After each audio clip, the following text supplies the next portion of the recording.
Bonjour Natacha. Bonjour Thierry. Natacha, nous allons découvrir une clinique assez particulière, voire même extraordinaire, qui va nous permettre de découvrir une faune sauvage. Alors vous allez dire, mais d'où vient cette faune sauvage? Eh bien, cette faune sauvage, elle est en région parisienne.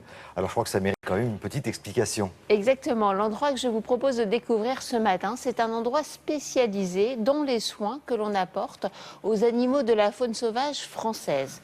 Pour à peu près 80% d'entre eux, il s'agit d'oiseaux, beaucoup de rapaces. En ce moment, beaucoup de martinets qui souffrent de la chaleur de manière assez hallucinante.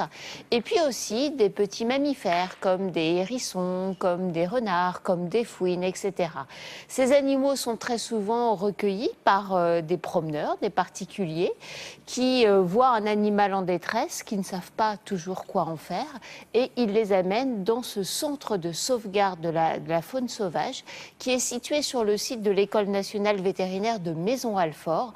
Alors ce centre, il est géré par bien sûr des professionnels et puis il y a aussi des étudiants vétérinaires qui viennent apporter leur contribution pour aider ces animaux sauvages à retrouver la santé. L'objectif étant bien sûr derrière de les relâcher dans la nature. Pas question de les garder en captivité au-delà du temps nécessaire à leur convalescence. Au contraire, tout est fait pour pouvoir les relâcher au plus vite. Cet endroit n'est pas du tout accessible au public, mais pour les caméras de Télématin, ils nous ont ouvert leurs portes. Donc je vous propose d'y aller tout de suite. Et puis vous allez voir quelques conseils très pratiques pour vous aussi si vous vous promenez et que vous trouvez un petit animal sur votre chemin. Regardez.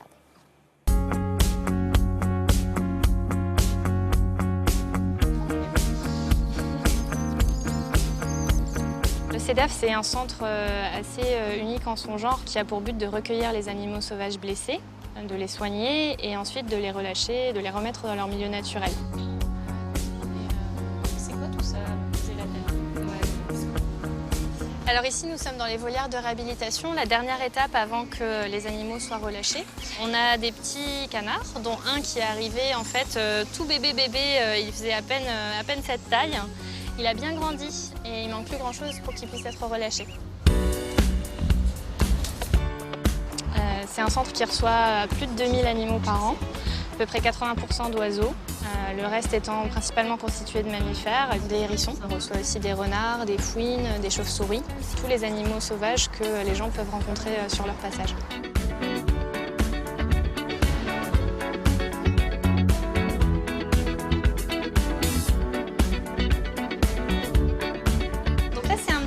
Il a à peu près un mois et demi. Il est un petit peu déshydraté, donc c'est souvent ce qui se passe en fait quand les jeunes sont dans la nature tout seuls et que leur maman ne s'est pas occupée d'eux depuis un moment.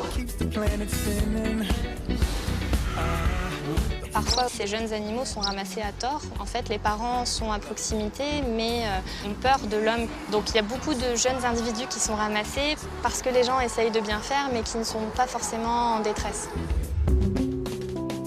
La plupart des animaux sauvages qu'on recueille en fait, ont souffert par des accidents de la voie publique par exemple, ou alors par le biais de chocs contre des habitations ou des nids qui sont détruits ou qui sont tombés d'habitations, ce genre de choses. Et c'est dans ce contexte-là qu'en général les gens ramènent les animaux au centre.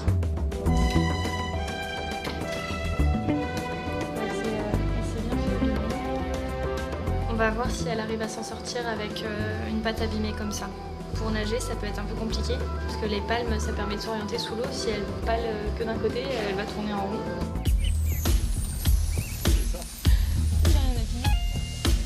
Normalement, si au cours d'une promenade, vous voyez un animal qui a l'air de boiter ou a l'air d'avoir une aile qui pend, a priori, c'est très probablement un animal qui est en détresse.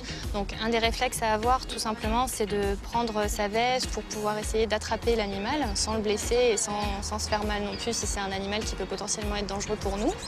Et puis ensuite le placer tout bêtement dans une boîte en carton solidement fermée, percer de petits trous pour que l'animal puisse respirer durant le transport et puis au plus vite l'amener vers un centre de sauvegarde.